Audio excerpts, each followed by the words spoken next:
Gasimba ganene bana mawulire wano ku Radio Simba Peter Kibazo mu studio zoji kwanjulira ndina Ahmed Katerega Musazi Siraje Rubwama Charles Womshanane Mwanga Kivumbi into kuka wansi buli wa byabufuzi yagabananga ekibira emukono nti kakati abo be bayina okusetinga president ne basetinga n'amateeka ge tutambulirako kitufu nnyo. In fact ekyenjagala okumalirako oba gwoba oba Womshana yakyogeddeko okusanyawo ebibira eby'obutonde nga mabira omuli n'emiti Katonda giyameza obumeza gyotamanyi na gye gyava emiti gina ejeddagala egiri medicine ne tusimba kalitunsi oyo tali nakyo. It's also medicinal by the way.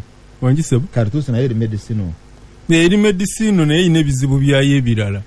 Eriye buyindi gye yava yali artificial kikolerere si kitonde. Era kalitunsi wateekebwa anyunyunta ettaka lyonna okulisanyawo nga tuyina emiti ejaffe.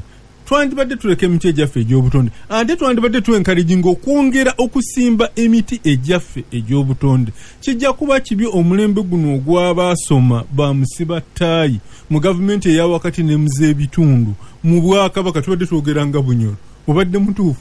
Obwakabaka bwa Bunyoro obukama bwa Bunyoro bukaayanira ekibira siga nti bakikuume baagala nabo bakiguze bamusiga nsimbi balime ebikajjo ne gavumenti eya wakati nayo kyeriko. Abazzukulu bajjaga nti abantu bano bajjajjaffe abaakulemberanga Uganda emaze okwefuga ne baba nga baali tebasobola kuuma butonde bajja tutwala bubi nnyo. So it's high time waakiri tukole bwe tuti bwe tuba nga tetukyalina mbawo mu Uganda wangi kulw'ekibira ky'Entebbe enagamba nti senga Uganda yali efugibwa zaakayo yandibadde eggwanga kkula kuba ekuuma ebibire ekuuma abaana baayo twagenda okumaliriza nga baŋŋambye nti ate vumye muntu naye nga nze nali ndifwalinga ku zaakayo oli naye zaakayo yennyini bwe yafa nalaba Kiwanda nga amuteekamu ekitiibwa n'okumu so ndowooza omutima gwange tetugulinda tetulina gye tugenda kulaga. Honorable Kiwanda nonjizukize waffe mwogola ebigo bya Mugenyi kifo kiri traditional and cultural site naye nakyo olw'okuba kyali preserved kirimu emiti n'ebitonde ebirala ebya buli ngeri batandika kisengamu Sekikubo yaloopera president n'ateekako ku action ne basindikayo ku magye naye ne bikomaawo bano bamuwanga bayisa ssente ez'okuddaabiriza bigo bya Mugenyi mwaka gw'ebyensimbi guno sente zirabika zaalibwa tewali kyakolewa jono tumwine president bwe yamutumayo ng'akalulu kajjanuza president alina amaanyi ge mu ebyo ebya bigo bya Mugenyi kuba bwe yali e Masaka ate kitali mu sowing the mustard seed aganti nga tannalumba Kabamba yamala kukiikako mu bachwezi mu bigo bya Mugenyi yali abulira abamawulire kaakati jono tumwine agenderonga seba amakubo gazi bye tosobola kugira ki kyemanya njagala okuinforming ebifeebe byonna ebiri kalicho ne spiritual yabiteeka kwa maji ene ekibinti kati eri ebigo bya Mugenyi yadde wasigala ka police post bekolera bye baagala basanyawo nalaba mu interest z'amawanga ag'omuliraano naye ndowooza ab'ebyokwerinda ekyo bayinza okufaayo ne balaba banaakikoleramu sebo faabeddira emiziro obubbiro na biki okugamba obugambi nti oli wa Lugave oli wa Nkima nga tomanyi Nkima oba Lugave bwe lusula oba tuyambi kyensembezayo ddala sebo kiri mu ndagaano enkadde ne mu Kurani yengeri gye baali baatugaana ebintu ebimu bbirya era ekyali ekigendererwa kubikuuma. So omutukuvu St. Paul yakola bubi nnyo ye mu bbaluwa ze bwe yakigamba nti buli ekiri ku nsi kya muntu kulya yali entandikwa y'okusaanyaawo obutonde mu nsi. Mwanga omanyi kyeyunese ennyonjo ali eyalaajana nzijukizza bwe yali ddiisa e Buvuma ng'alwana n'abatemi b'emiti bwe yajja e Kampala okwekubira enduulu kye baakola kyali kyangu kyeyune baamukwata ne bamuggyawo. That tells you the power. The most interesting thing about Cheyune abaali batemye emiti nga bagiba bamuwoninga ne bagamba tugenda kujjawo atogene kwede kuota nga toyina deployment and it happened like that. Nenga president yawandika Cheyune nkujjeyo e Buvuma jangu kwede kuota toyina deployment bamuwoninga tabana kwogera na mukulu Museveni basoka kugamba kyeyunira gwe tuveeko ORS tujja kukola kino ate ne bakikola. Peter story y'ebibira eri very interesting.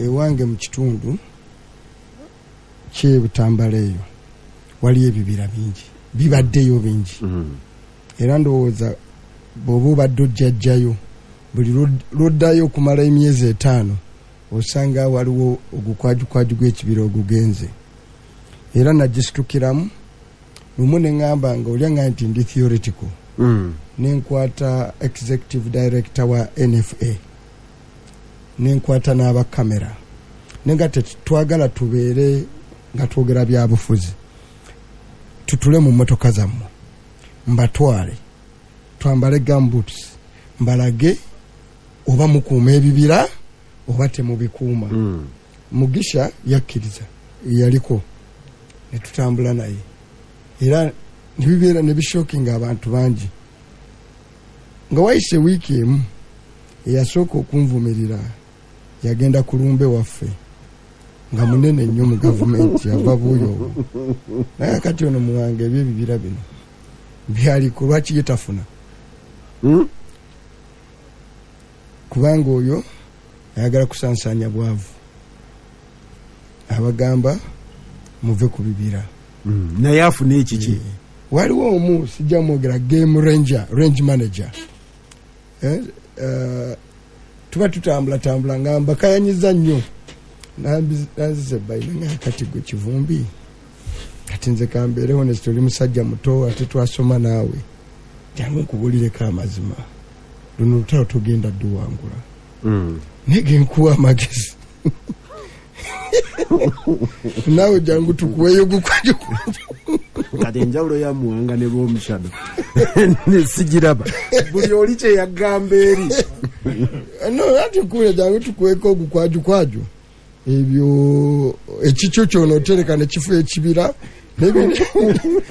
nebino ebyokukitaasa oyiwa nsaano kuki ku mazzi well otalo lukyaliwo local leadership yakyuka ewaffe ye next phase gyetutandikirako ku May mu May oba June yokureversing ebibira ebyo era waliwo omusajja omu ono Wambias Kiyimba ono nanyina Ambias really I don't know omusajja oyo agenza agula bano bwe bayita omali bayineyo bano NFA yemazewo ebibira ne environmental police ekikwewunyisa nti NFA bagiwa amaje ne police okureinforcinga okukuuma ebiki ebibira naye be bakuuma abatema ebibira be basindi amaje ge bawa NFA okukuuma ebibira bireme kutemwa be bakuuma ababa batema ebibira nga basimba kalitos n'oyo amazeewo olutobazi lwa Katonga oyo ayinawo barracks Katonga wenyini we basima omusenyu Katonga oyo alabika yeyafiiriza sempi ngova ovuddeko oyo ayina mwana oyo ayina faamu awo bw'osala oluguudo n'oddaana Katonga waliwo almost ka detach aka police nakyamawo nga siri na parliament bw'ogenda n'ebya parliament osanga baabagyewo n'enzira yonzeka nalimva Masaka eyo benaddayo nasanga abapoliisi aba Uganda be bakuuma ebitrakita bino ebigenda mu mazzi omwo ne bisima omusenyu nembeera nabo ne conversation nembabuza kati mwe nga tebantegedde njagala musenyu lererere tuseju bajja kuguza naye nekali nembabuza mukola kyona ebyaffe na kwogera ne DPC ne RPC obw'ekitundu kino twena kyojja kukolawo wano later on nalaba wa atali mu uniform alabika nga yantegeera nendaba nga yeekubyako byakasimu nenfuna nange mangu awo nsonga lwaki emmotoka yange nenkola ki neneyongerayo eyo yesitowanga tubanga mutiitize no nali ku byange nga njagala ku fact finding kakati eyo ye story y'ebibira ono lw'omushana kati wano kyovalaba mu ggulu emimwa tegigenda kwogera bali gisiba buli eriso ne lyogera bye lyalaba amatu ne gayogera bye bawulira kati lw'omushana ono ng'omuddiza omuzindalo n'oziba omumwa n'ogamba ku byebibira yogera biwaraba ne byomanyi ajja babulira lwaki tewali bibira naye olwaleero olw'okuba mumwa gwe gwogera tatajja asengejjamu naye nga mugamba nti yogera byewawulira yogera byewalaba ajja kugamba birala nnyo nnyo ne byayogedde wano lwaki ebibira bikola ki bigenda. The fact is abantu balowooza nti even okulima emiti okulima kankuyite kulima nti ennimiro z'emiti zisinga n'obulunzi sente. Waliwo theory yajja mu bukulembeze nebunyikiramu oli yabuuza naye kulwaki musima emiti oyo namubalira ekyo banagamba yamaawe kati kwe kuyita ab'ekika nabagamba mwe mulimu nte sente ziri wali awo bulijjo mirimu gyabwe gyakusimba biti nabagamba kati kyobalaba omugwa azaalibwa naye abasa mu kika kyabwe namugamba teekawo kampani n'ebibira mbikuwadde kakati awo omumwa gutandise okukola ki omumwa gutandise okusirika naye abasinza tumalirawo ebibira baganda balw'omushana bali mu mbaawo lwaki tetuziruutinga ekongo abaganda bange basimba miti bo baali basimba eyaabwe kati oli nakizuula nti bafunyemu sente nyingi nnyo nagamba bamuwanga kivumbi mwebakada muve mu nte mugenda mukole kati bamuwanga kivumbi ate bo tebasimba bagenda balumba ebibira. Yes. So the struggle is because Katerega Kalitunsi ne ku top y'olusozi addako Kalitunsi not necessarily ndoze ne mutekale fere buton tulio blagid ku ntiko no njaga kwa nti bemba mwagala kukola nimiro za Kalitunsi towetaga kujjawo na kibira tuyina gye twayise ne Rw'omushana ng'oli yagabana ensozi nga 3 ng'azitimbye Kalitunsi ne Pine. Kalitunsi ne Pine Rw'omushana nanga nti oyo y'omu ku basajja abasinga amaanyi wano ne siginicha zaabwe kunkuba yansanga yangobera mutoyite nangamba gwe nasoma ne mama wo klasi yemu bwe isigini kyange kujja mu bwavu nvaako kakati oyo buwamaawo olugambo no oyo buwama oyo musajja omutono oyo naye oyo ye top thinker yagabana kampiringisa n'amumalawo oyo ye top gwe tutunulira nga fountain y'okulowooleza eggwanga lino mu byenfuna kati omwogedde no simwogedde naye mbadde nkugo oba ofudde otegedde naye kati katerega sirikako kakati omukulu kakati you see the point I was trying to make nti ebyebibira si accident okay waliwo kati kangende wali omuna gwogere mulicho wadde oyagala okufuna bwoba biri ya sukali nga tetuyina sukali nga tetumwekolera bano siringi simeka eza $.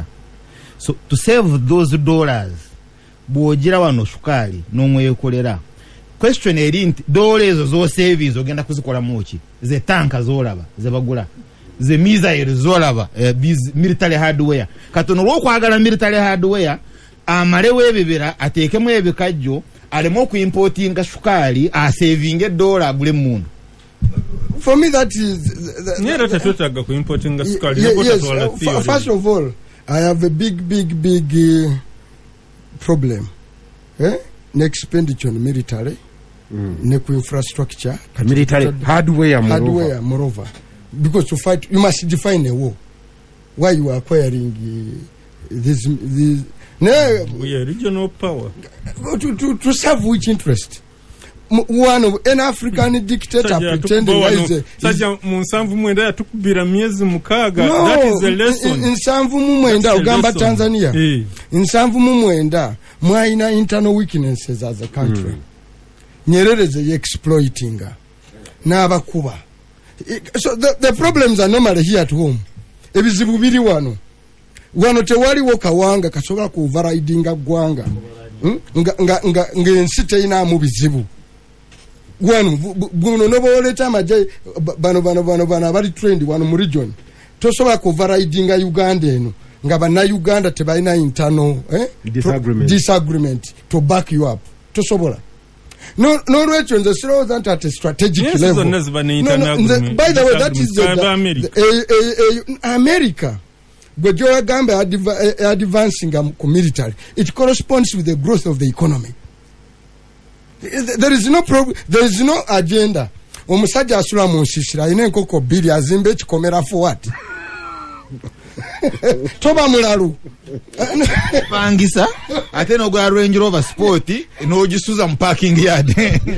Wewe oyinza n'ogitambulamu naye oyina enkoko n'embuzi okitegedde n'ennyumba yaki yansisa ng'opangisa sikaali ng'ogamba nti kakati wano nange wano bosi neetaaga sikaali. So the factor is no, and for me Peter kankubulire where I disagree with the current thinking era nfu tosobola kugenda kuzimba economy je nga tozimba economy. It is a factor. Japan, China begeze mu economy kati erimu naye noonya amaanyi aga satellite agachi luli yasuka negamba ebyo sibiriiko. Japan yasoka nebaleka naye kati naye bwe yazimba economy yayo negejja nekola ne military corresponding kuki kugundi. So buli agamba wano dictator ba African aba pretending nti nzimbye je nga economy enfu oba weerimba tu buli lwozimbe je nga abantu abadinayinze democracy nga abantu abajjeko rights zaabwe oba weerimba nti wait ya gundi ba Gaddafi Saddam Hussein. You are absolutely very right. Na ekizibu kyoyina oli omulwadde gwoyogerako is addicted. Omanyi oyinza okubeera addicted ku moloka nga gwe teziva mu budde kiko oyagala buli modde ejango oyagala ogule because you have an addiction for cars. Na waliwo abeera addicted ku mundu nga buli kika ky'emundu ekijja ayagala agule kambereko neyo. Waliwo omusajja omu nga ate yali ava mu refugee wano kambere mazima mu Sudan yaccumulating emmotoka. You can imagine ngoli wano the poorest and yomukuba top generation beyo yaccumulating emmotoka mu nsimu ali refugee nga alumatula kubako nagazo namusinkolerezemu awo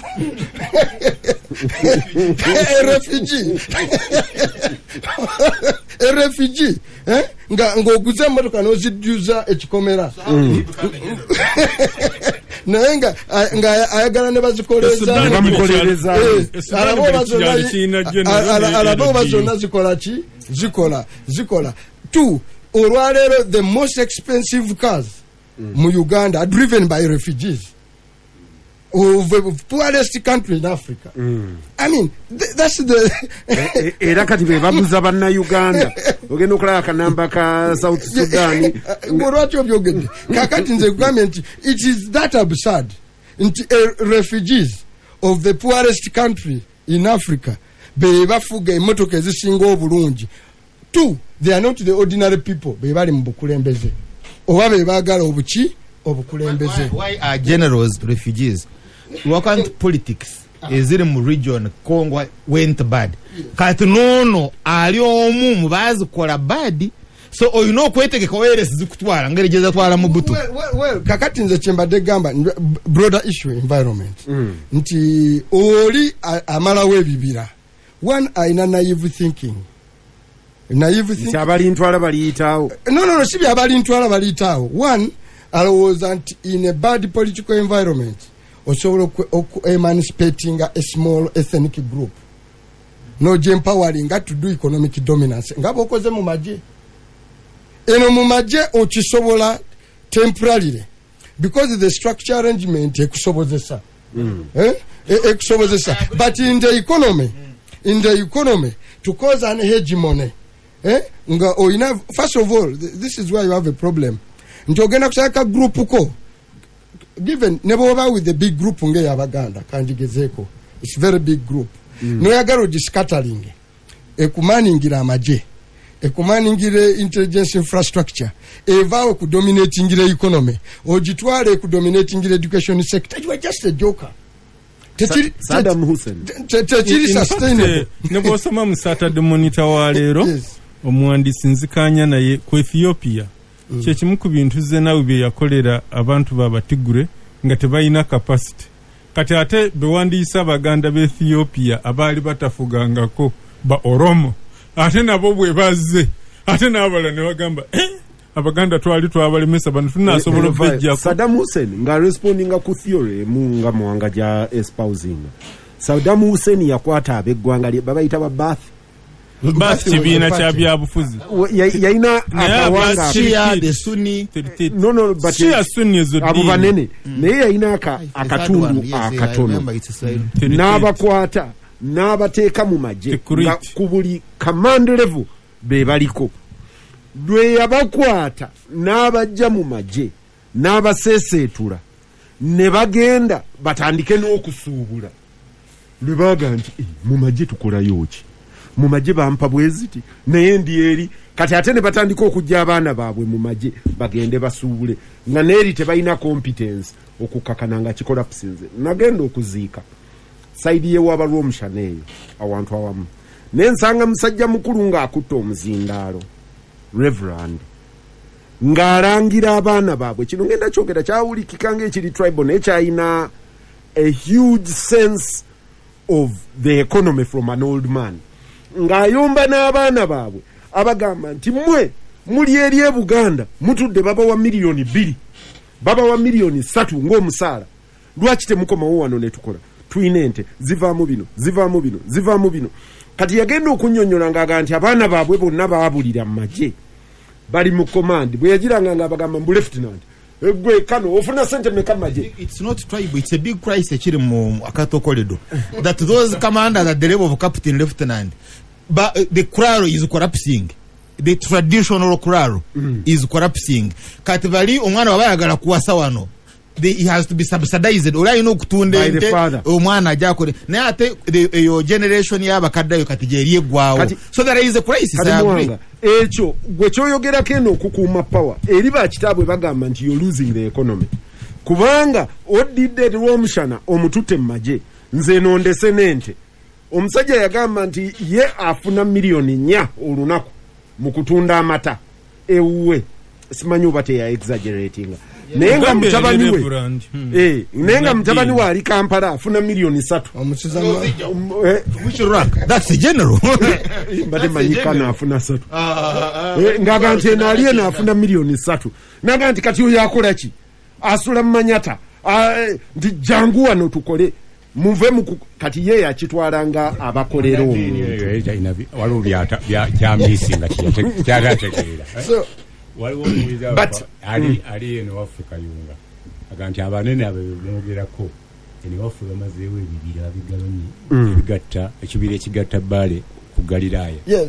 But today waliwo environmental concept that at a strategic level muwanga even that thinking that by pushing people into cutting down forests you are empowering them, you are actually ruining. nga mukulu wanga tanadda mukwolesa ekintu kya Saddam naye notakimalirayo ddala. Kati ate Saddam yajja naddira nabano ababe bennyini okubateekera ddala ku lusegero. Ojjukira abakoddomi ababiri abamulyamu olukwe nga bali ne CIA ne bagenda e Jordan n'abasendasenda ne badda bwe bakomawo n'abatta. Ekyo kyaleeta obuzibu mu ruling family. Ndowooza kiba kirungi bw'obeera nationalist and pan-africanist investment n'ozikola mu bantu bonna kiyamba okuzimba eggwanga patriotism and pan-africanism. So Mwanga Kivumbi, I wanted to disagree with you. Ate Museveni awo mutuufu population bwe bayagala ogifuge you crash it economically ojikutula kati ojikutula nawe oli muyizibwa fans fano. No yes because naleba ate wano kyakoze nga balina sente bandigenze ate batu mukwenda bali ambakulembeze kati kyakoze kyobala population wane ekutuse bwebegenda kulonda tunulira beeronda elonda na baba kutuse we are excitable by toys you get ofuna opposition ba Kasima Tobanga Moy adoko ne Kion nga ba opposition na yengola babozemu but population wewe kutuse you can't get good leaders. Yes, you see Peter, the other small debate which most people here don't know is based on primitive accumulation. Indeed. One, behind grabu yebibira mukalitunsi ye grabu ya land taka okay but we are going to understanding kino properly just to know what is in genda ko mu northern Uganda but we are going to kuchirabala kuchiraba on how it impacts security society in absolute term. Genda Busoga we were seeing the two biggest factories Ezikola factory Ezikola sukari we were seeing obwavu. How can the nengo omu mugaga ina ne airstrip oliya itayo headquarters of obwavu mu omu omugaga ina yo ne airstrip really botuka yo he has a different country of course ina airstrip yekolera amashanyaraze yekolera buli kimu yasalaka ensi ye kati abe Busoga ne bawayo that kati olwalero Busoga otukayo. First of all, two things have happened. Orokwambyalo babajjayo there is on the eye a huge population ngeri mu trading centers nayenga it is walloping in poverty ngobwavu bugikola bunyoka boboyagala kulaba kati how it is going to impact and the northerners are going to pay dear price for the kind of leadership they have. Bali basalendalinga every but you agree babade baleta leaders nga balungi owamu kuwakanya owamu kuwagira simanyo baba so because you see you must destroy them economically baleta leadership Busoga jereta Charles yes. without naming names those leaders ababadde abalungi bonna ba abdicating their responsibility abdicating their responsibility to the people ne bafuuka selfish individuals. They were defeated militarily never wanika I don't know and you slept when they were being defeated. They abdicated and joined those that disenfranchised their people to share their rule. Sigenda kwogera ku bantu. Kyogera ku muntu. None of them now. All their Choli leaders. And by the way, all their Choli leaders, both in the opposition and in government. Muwanga Kivumbi was here. Yakola ki kubayamba nga bali under military occupation or brutalation for 20 years. You see, mwabalekerera ne bawanika. Now you see, in Busoga is on record. Kuwa mukyala kaziwe vice president, former vice president, convoy Busoga ne kuwa akalulu. In other words, society bwe ekola pusinga ekuwa political leadership gyoyagala eyebaka nesalawo ng'ezukuse. So behind it kati the primitive accumulation struggle to control land.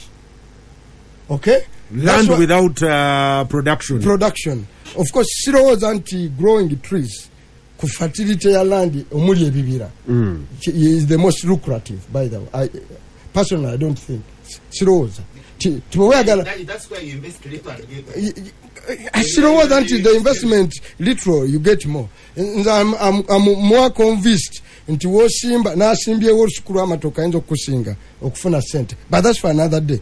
Ekyo kyanakulala bwoba oyagala okugenda mu campaign tuweno natuwalinga Kasanda nengenda mu bitundu ebyabukuya niweyongera kaawo bw'otuuka waawo you'll find ewali kati headquarter ya mino ya gold because ebitundu ebisinga bibadde biyina bu gold obusammuka nga the search was where is the rock. Where is the rock? Eriko gold. Well, guess has it. But interest yourself mu politics watan. Interest yourself mu tano, by the way. Tano zeziriyo, how far they go. Eziriyo mbitondo. Zibira wani zinzo kugukira muri sakala kubyogerera wano. Let's preserve this forum. Mbade ndaga kubulya nti bogenda waliwo town bagita bukuya.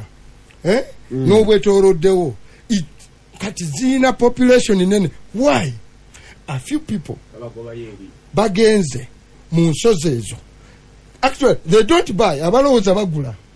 And the sad story by the kati ekiriwo nti even basajja bano abamu tebalina nsonyi bajja na ku budget ya Uganda ne bajjako sente bagende bagula amataka ago ne bagasa manya gaabwe. That's how sad it is. Why? And it's a government kati tebakyatola na zaawe tebakyaziba na bubbi buno bajja ddala ku budget kati kigenda mu north bino ebikajjo by'omukyalo ono gwomanyi n'omulalo bafu alina nyina kano oyo ajja ku kugundi baleeta obusajja babuyita koi bulinga n'obusajja baleeta local leaders nemba tunulira mu budget committee nga babaleese to say abantu baffe how much money million mu n'ekitundu 1.5 million jebawa each family mu kitundu they can buy an MP mulo kakati the struggle mu land njaga tujitwa mu bibira tujituna in the perspective one waliwo a primitive group erowooza nti it can still one own land in totality. Era mu Buganda emu ku biggest crisis je tuyina both kanu bakaterega mumanyi kikacha china Mailo land but twogera ku land ke kanana. Question is ani ayina akenda akenda kaweddewo akenda kano omanyi bagenda bagamba abaganda zizisinga abantu bagenda bagamba nti akenda akanana baganda batunze yagala kenda kabiri abatunze taka negwe mu 7 for the last 30 years as you say 35 years obadde nakenda kafe mu land commission endala nakatematema mu district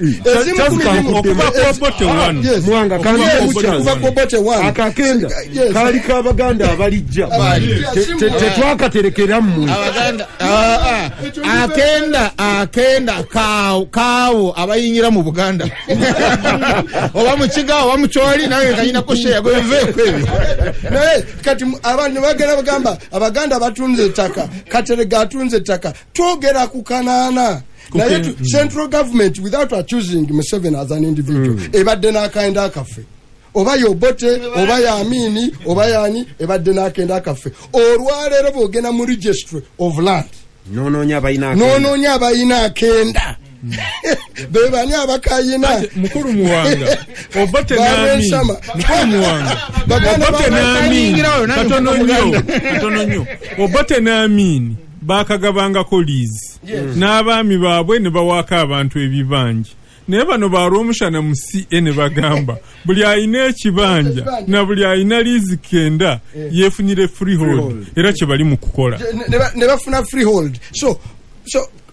part of the kenda akasinga kali mu ntobazi kali mu bibira nolwekyo there is ne mu Lukola there is a free land grabbing one egenda kati mwabatunulira emiti bali batunulira taka naye ate nekyalo ekiriyo olugero bwosimagira nga babega nekyalo ekiriyo one of the things we have to investigate and people are not asking this question we should task leadership one etunyonyole mineral deposits zonna zetuyina Dr. Waswacha abadde because the secretary wo mu Uganda and it is being talked about because we sit where money is allocated okay kati the new thinking nti twakola na mistake okuinvestinga heavily mu mafuta senga twateeka mu development of other minerals ne tufuna quite quick return ku investment twandifunye sente is developing n'amafuta nga tekwetukoze tutuze. The question is mineral ntono zetusima kati mu revenue zireeta meka esengejero lyoyina erya gorodi lyani. Two, can the leadership of this country eveyo because bino babina in trust leadership ya mineral and it was take mwe musi mbuli ekiri wansi si kikyo kya state you made an amendment ne mugamba bya government fe twali tugambe bya you hold them in first state na yemwe mwachusa ne mugamba bya government bya atone general but you see mukuru kibazo the raja issue kati njagala ato kitereze from today there you can't represent another one mukuba nze sobola genda kuba nonga nze nchikirire kibazo bano abanyaga wabanyaga kenda wa minerals they don't represent us bano nafe tuli kunakuza fe mu story there are so many issues zinalege ku environment, but one, most mineral deposits ngeziri ebuhwejo eza gold ziri mu kibira. So many, yes, so many minerals. Era bana bakola geographical mapping baga bosanga chiru nga china rock, then you can map off eri wansi mu valley most likely josanga zembalama z'amazzi. That's why abantu abatono befunze embalama befunza ampuliriza nkoma simbagane ne bannamawulire lekera okwogera ku basimba kalitunsi tuveewo twogere ku babbi b'ettaka n'ababbi ba mineral, and it's a debate, had discussion tetulina okuzzaawo tubuuze gavumenti ya wano because obubbi obuli wano tebulojjeka. Waliwo natuwadde message naye ng'agiwa bali ab'omu Lukoola nti bali mu kusaanyaawo ebisaka ng'ate Uganda etandise okulunda embuzi, nti embuzi zirya bisaka, ebisaka birina okukuumibwa. Ampuliriza gasimbagane ne bannamawulire tukomawo tulina aba Loscopo Construction abazimbi ba digester septic tank bali ku simu 070 04 28 00 36 tukomawo.